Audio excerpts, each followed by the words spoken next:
Welcome to the revolution. Donald Trump's Mar-a-Lago estate was recently raided by the FBI for reasons that they say is specifically due to 17 boxes of documents that he took from the White House, some containing classified information. So, is that bullshit? Probably. There's probably many other reasons. You know, they could probably have come up with a far better excuse than that, but that is the current reason why they are saying that they did so. We will find out. Obviously, there will probably be very little charges. Donald Trump seems to believe, from articles that I've read, that they are doing this to make sure that he cannot run again in 2024. If nothing else, it's going to embolden him and his followers to continue following him and to continue pointing at what is going on in our nation today with extreme concern. Because if they can literally raid Donald Trump's house, they can very easily do it with no pushback to me and you. Obviously, right? None of us are as powerful or as rich or as capable legally as Donald Trump. And they did it to him without even giving him a search warrant, allegedly, and kicked out his attorney, which we'll find out in an article that we discuss about, that Eric Trump talks about.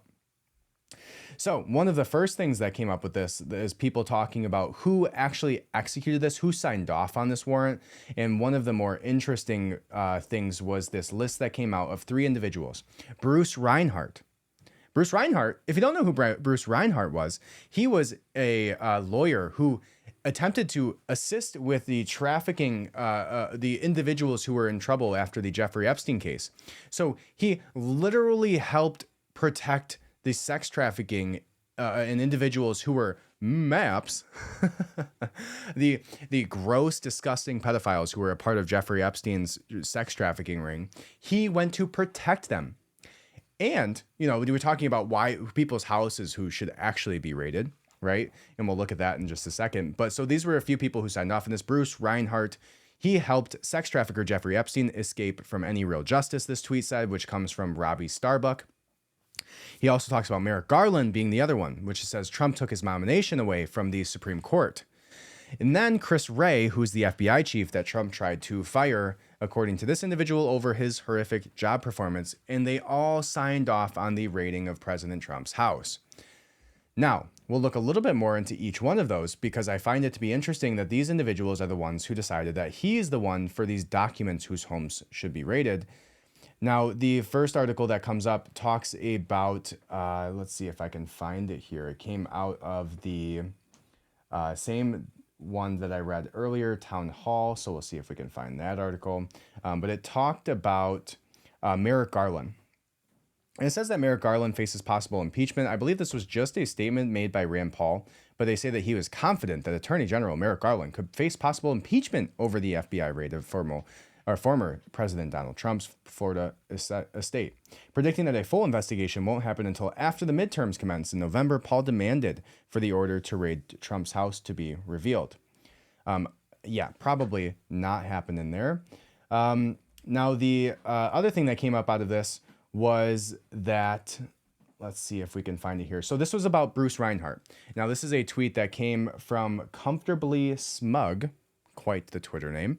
But it says that on October, this came from, it doesn't say where the article came from, but it says on October 23rd, 2007, as federal prosecutors in South Florida were in the midst of a tense negotiation to finalize a plea deal with accused sex trafficker Jeffrey Epstein, a senior prosecutor in their office was quietly laying out plans to leave the U.S. Attorney's Office after 11 years. On that date, as 11 emails were flying between Epstein's lawyer and federal prosecutors, Bruce Reinhart, now a federal magistrate, opened a limited liability company. Sorry, it's like blacked out on that spot. A limited liability company in Florida that established what would become his new criminal defense practice. The stated address, according to Florida State Corporate Records, was 250 South Australian Avenue, Suite 1400. It was the same location and identical suite number as that of Jeffrey Epstein's lead attorney.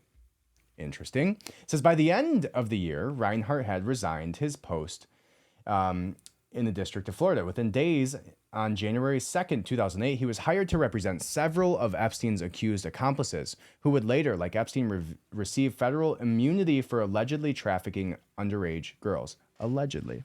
Reinhardt's defection was one of many highly unusual turns that the Epstein case took 12 years ago. Moves that could merit examination, as the multimillionaire's controversial non-prosecution agreement is dissected in the wake of this arrest last week on sex trafficking charges.